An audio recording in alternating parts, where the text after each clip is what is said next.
একাধিক দাবিতে এবার ডেপুটেশন ডিএমই এবং ট্রাইবাল ওয়েলফেয়ার দফতরের আধিকারিকের কাছে ত্রিপুরা স্টুডেন্ট ফেডারেশনের।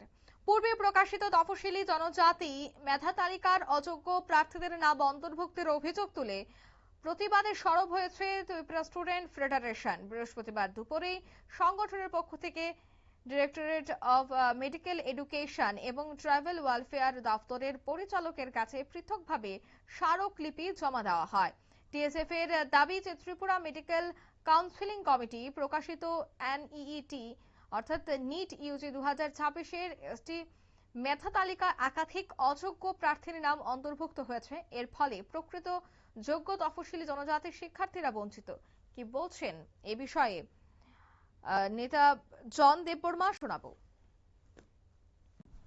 ডাইরেক্টরেট অফ মেডিকেল এডুকেশন এখানে আইসি, কারণ কি লাগে আমরা দেখছি যে নিট ইউজি 2026 যে কোয়ালিফাইং অ্যাপ্লাইং স্টেট, এখানে আমরা দেখছি যে কয়েকজন নাম এসটি লিস্টের নাম আইসি, কারণ তারা এসটি লিস্টের ত্রিপুরা শিডিউল যে ত্রিপুরাটা যে এসটি লিস্টে তারা এটা ইনক্লুড করে না।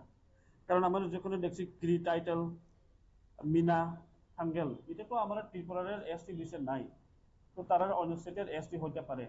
এর আগে আমরা যে মেমোরান্ডাম সাবমিট করছি কথা করছি ডাইরেক্টরের সঙ্গে যে এটা ঠিকভাবে চেক কইরা লিস্ট যে মেরিট লিস্টের এসটি মেরিট লিস্টের না এক্সক্লুড করানোর আমরা মেমোরান্ডাম সাবমিট করছি।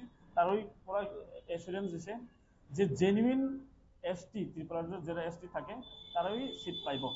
যদি বাইরে থেকে কোনো এসটি এখানে যদি এরকম করে তারা এটা চেক স্ক্রুটিনাইজ করা, তারপরে জেনুইন এসটি তারা সিট পাইব যে মেডিকেল সিটের 2026 তারা অ্যাসুরেন্স দিছে।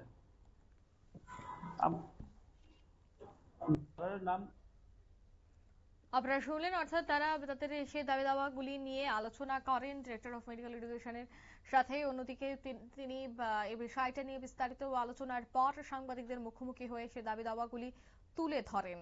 হেলথ অ্যান্ড ফ্যামিলি ওয়েলফেয়ার ডিপার্টমেন্টের আধিকারিকের নিকট এই ডেপুটেশনটি তারা এই দাবিগুলি তারা তুলে ধরেন, যেখানে স্টুডেন্টের স্বার্থ সংশ্লিষ্ট দাবিগুলি তারা পেশ করেছেন। এই মুহূর্তের সংবাদ এই পর্যন্ত। আমাদের পরবর্তী নিউজ এবং আপডেট দেখার জন্য অবশ্যই চোখ রাখবেন শুধুমাত্র নিউজ ভ্যানগার্ডের পর্দায়। ধন্যবাদ।